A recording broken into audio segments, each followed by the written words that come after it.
এই পড়ছে বিল্ডিংয়ের লিফট, তাছাড়া সিঁড়িও আছে। এই পড়ছে আপনার বিল্ডিংয়ে ঢুকছি ফ্ল্যাটের, এটা হলো টপ ফ্লোর আছে, G+4 বিল্ডিং। এবার এটা 4th ফ্লোরে আছে।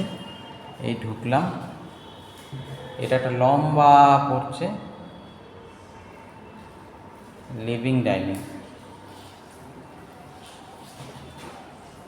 এইখানে দেখুন পুরো এই জায়গাটা পুরো লিভিং এর পুরো ফ্রেশ পুরো পড়ছে। নিয়ে এই জায়গায় চলে গেলাম, ঘর এন্ট্রেন্স প্লাস রান্নাঘর। এইখানটা একটা আবার জায়গা আছে, আপনি আলমারি টালমারি বা শোকেস করুন, যা করতে পারবেন।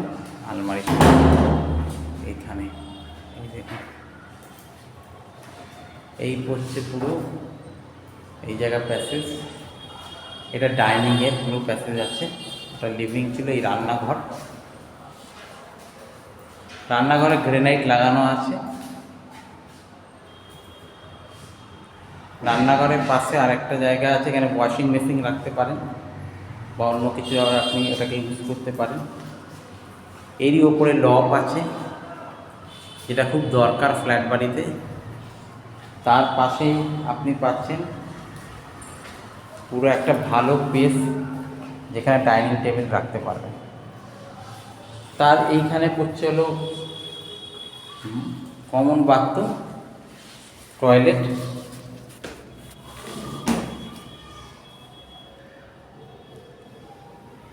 এইটা হচ্ছে বেসিন একটা। এই ঢুকছে একটা ঘরে আমরা, এটা 2 BHK ফ্ল্যাট। ঘরটা দেখুন, সবচেয়ে বড় এই ফ্ল্যাটের 2 BHK ফ্ল্যাট। ফ্ল্যাটটার সবচেয়ে বড় হলো দুটো ঘরেই বারান্দা আছে, আর এটা মাস্টার বেড আছে, বেডরুম, এর সঙ্গে অ্যাটাচ টয়লেট। ইংলিশ আছে, কমোড লাগানো, পুরো টয়লেট।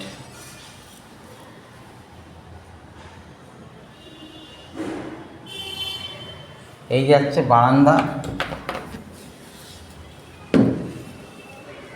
বারান্দায় আমি ঢুকছি। পরিবেশটা দেখুন, পুরো রাস্তা গেছে। এখান দিয়ে ঢুকে কিন্তু আমি সবচেয়ে বললাম যে ঘরটার সবচেয়ে হলে ঘরের সঙ্গে দুটো ঘরের সঙ্গে বারান্দা যুক্ত আছে। ঘরগুলো বড় বড় আছে। ঘরের সাইজ যাচ্ছে আপনার হলো 12x10, এবং বারান্দায় গ্রিলও লাগানো আছে। এবার আমি বেরিয়ে যাচ্ছি, বেরিয়ে গিয়ে আমি এই লিভিং এরিয়া থেকে, এই পুরো লিভিং এরিয়া আপনার থাকছে কত বড়।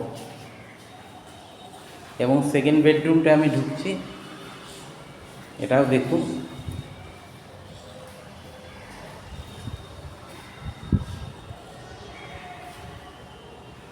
সেকেন্ড বেডরুম, দুখানা জানলা আছে, যাতে ভেন্টিলেশন এয়ার গ্যাপ ভালো আছে। এটা 14x10 আছে, বড় বেডরুম।